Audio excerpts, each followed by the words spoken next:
hell did it go? Let's carry on without it. Oh, look, there's something else. Not accomplishing this minimalism thing very well. Let's get into it. Got my Taco Cat shirt on. Nothing but monkey business on my pants. Let's get the show rolling here. I haven't done one of these in a little while, but I got to now, because things are accruing as we go out and we toy hunt. Sometimes we pick stuff up. We are absolutely, though, online with this abstaining from purchasing quite so much. In fact, just had a really deep discussion about it this morning, where we talked about, stuff that was coming home versus stuff that didn't.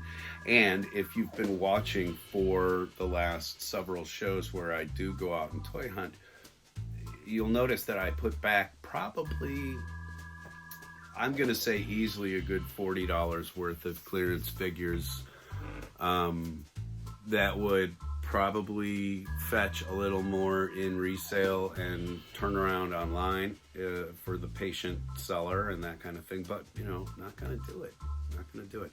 Not bringing it home means I don't have to remove it from my home or find a place to put it. So again, we're really kind of on that trip, and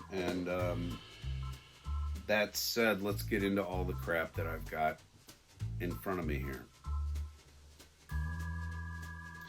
All right, let's take a look at the vast amount of diecast that I did actually bring home this week.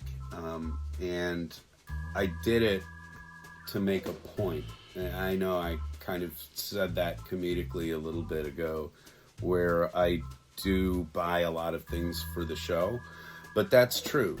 I do put a bunch of my own money, say per month, into supplying this channel with ideas and items to discuss. So, and I do this out of my own pocket. I'm not, I don't know where I was going with that, but we do. We bring stuff home, and all the stuff here I've got. Some of it I've got I wanted to just kind of have, and others I've got to discuss. So anyway, let's get into some diecast here. I found this the pink version of the Gasser Bel Air. I really like these. I can't explain why. I'm not a big fantasy car buyer, and these things kind of exist, but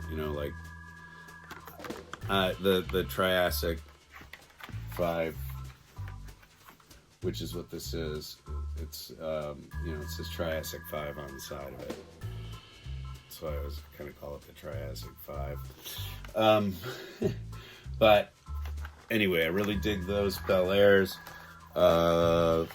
This RX-3 really caught my eye because of the paint scheme. I mean, it's green and yellow. This belongs out here in duck country, and it also belongs in Packer country. So we are a Packers and Ducks house, so we dig that.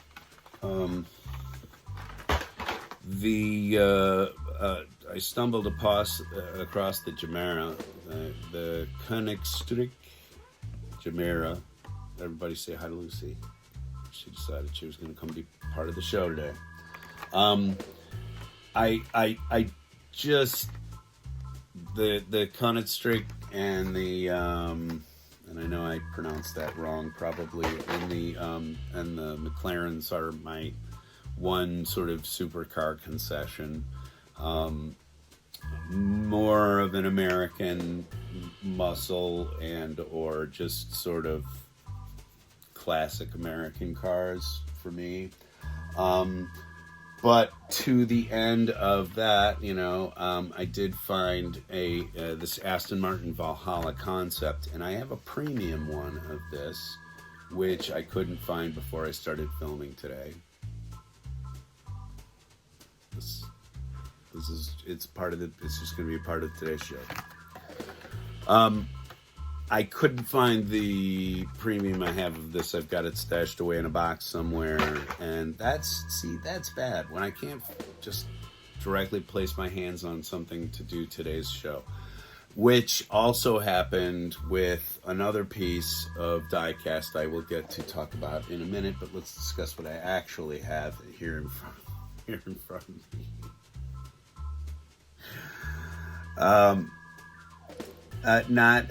Not necessarily a big Alfa Romeo fan, but when I see something that Hot Wheels has done right, I want to kind of bring it home and maybe talk about it. I find the paint job on this and the rims and etc. to be sublime.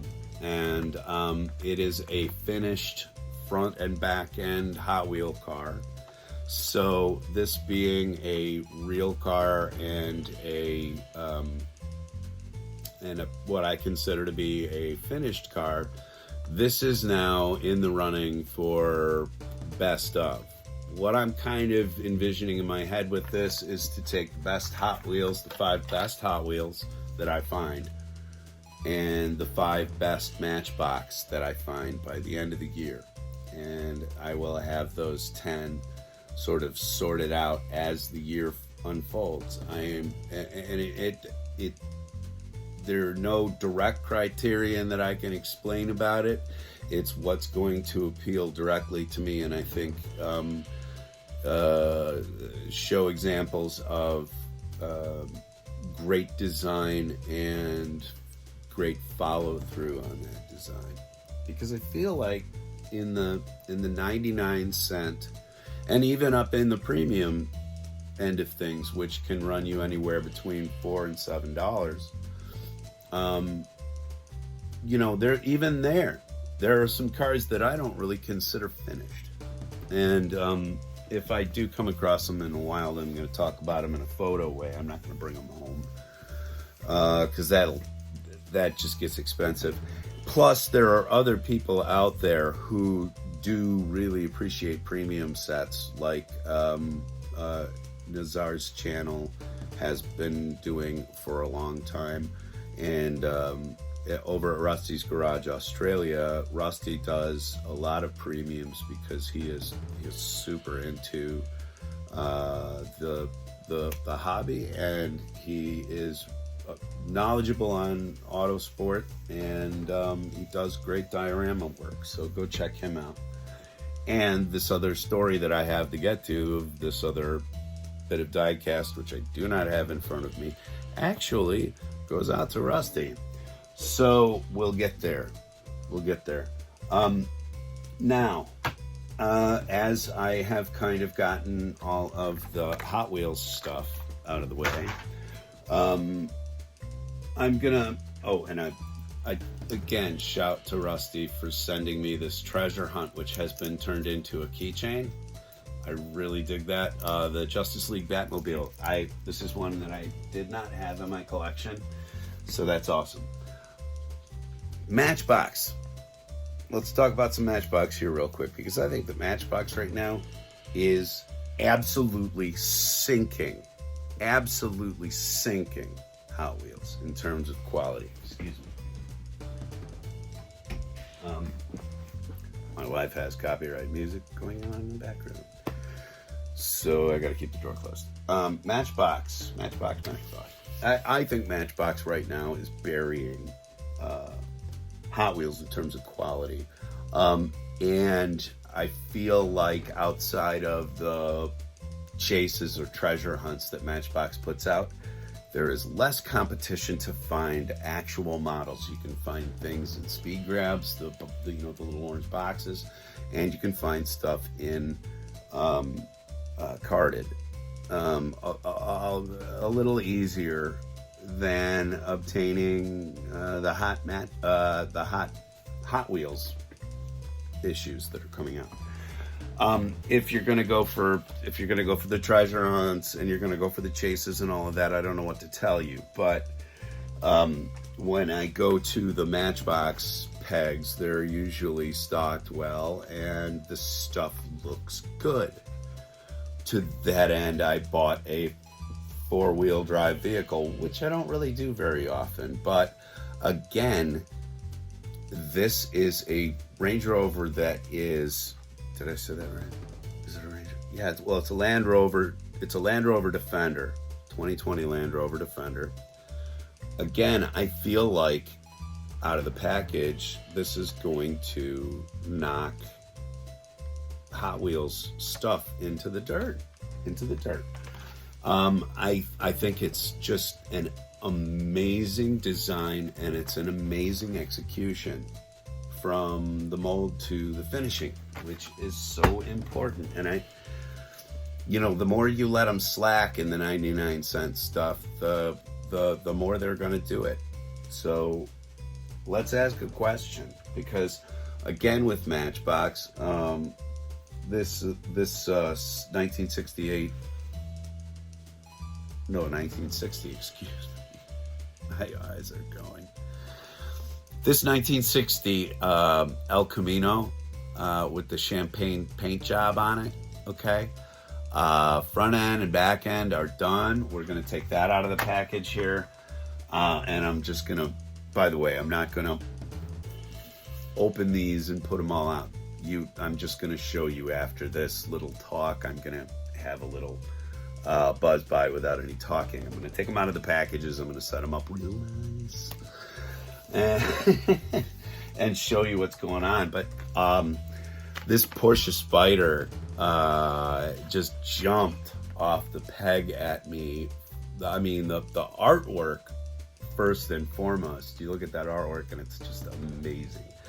But then you start to study the actual car in the bubble, and it's like, oh my gosh, if I gotta have that next to my McLarens and my Koenigstriegs, I will figure out how to say that damn thing. I'm gonna go to the Google pronouncer, and I will have the Koenigstriegs.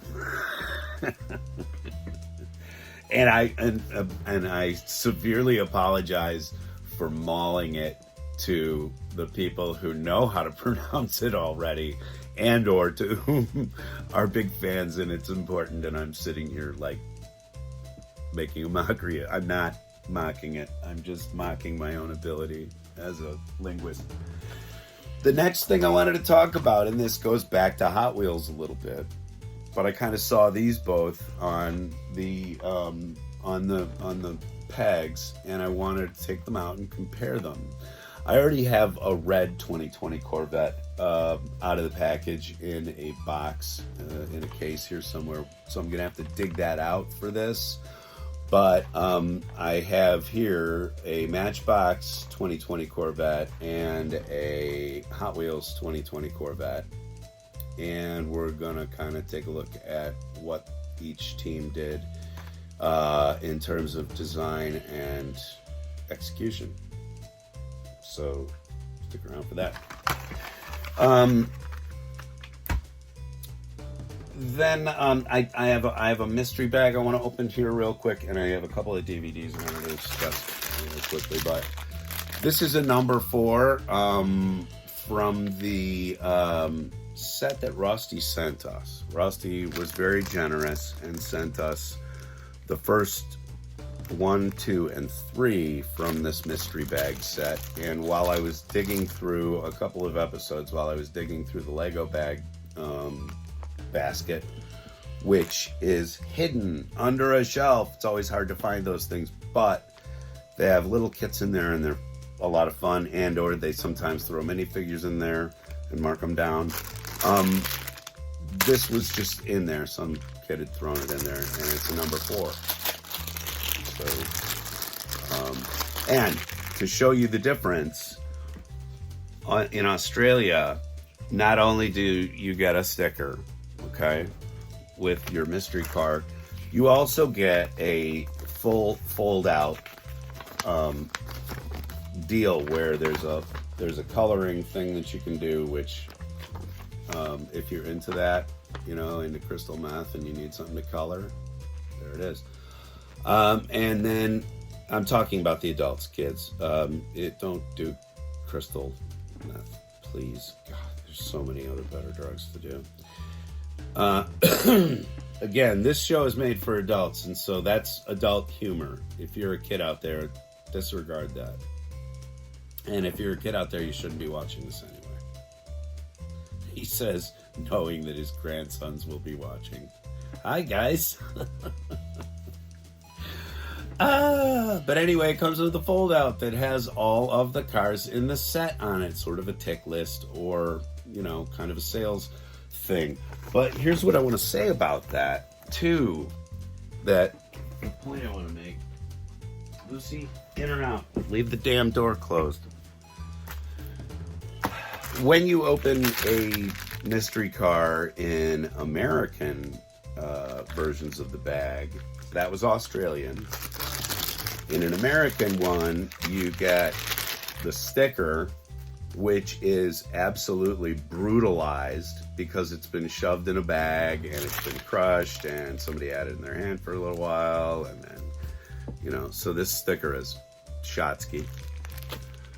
And the fold-out thing in the Australian one keeps the sticker from getting completely mauled. All the stickers that came out of the Australian ones, flat, beautiful, ready to be applied onto your car case or whatever. So, number 4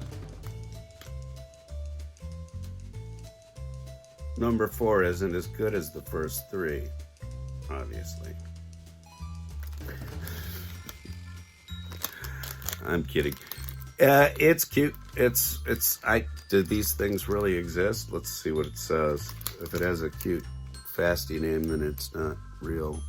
Oh, yeah, it's called Rising Heat. Number 4, Rising Heat. Let me get out of the picture so that it can focus. It's a silly little candy mobile. And of course, this will wind up going in the kids' basket because they like this kind of stuff. And it's fun for them, and they can beat the heck out of it, and nobody cares. So, but that's the reason why I wanted to talk about the difference of American bags versus Australian. I mean, you learn things. You learn things on this show.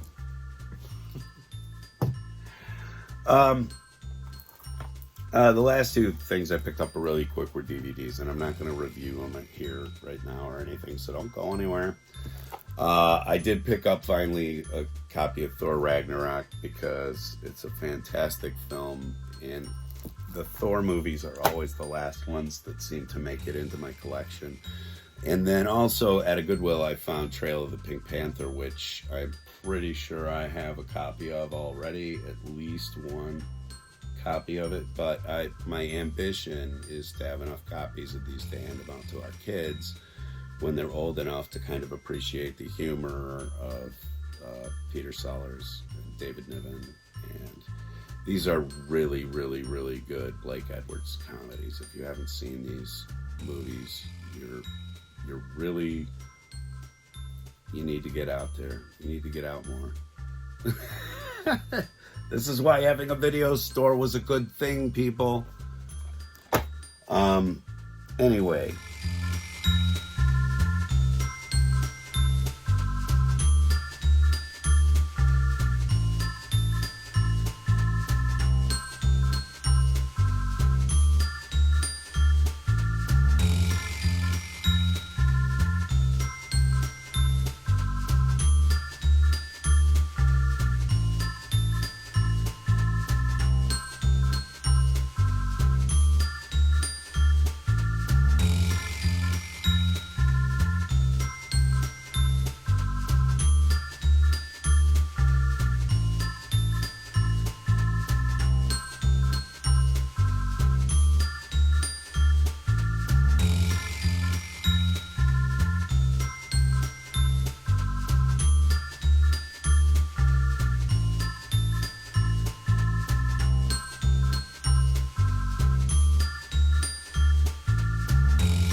life creeping into my hobbies. Okay, the one last story I'm gonna say before I do all this, because I do owe this to Rusty. We sent Rusty a set of Datsun 510s that were, I guess they were an American exclusive, and you could buy them through fan sites and all that sort of stuff. But in Australia, this set you could only get at mail order, and ordering it on the internet, and it's sold out in 5 minutes. And Rusty had commented in one of our videos when he saw it hanging on the pegs that it was an America only thing. And so I determined to go back to the store and get one and send it to him, because he did that for us. He has sent us several things that we couldn't find. He's been extremely generous with his time and his effort and everything else. So we wanted to find something special, and it's like all of a sudden, aha, okay, this is something we can do. So I go back to Target, where I'd seen, I'm not kidding, in that episode, there were probably 3 or 4 sets that were all hanging together. And this is why Rusty, like, the drool came out of his mouth, because there are these things, unobtainable dreams.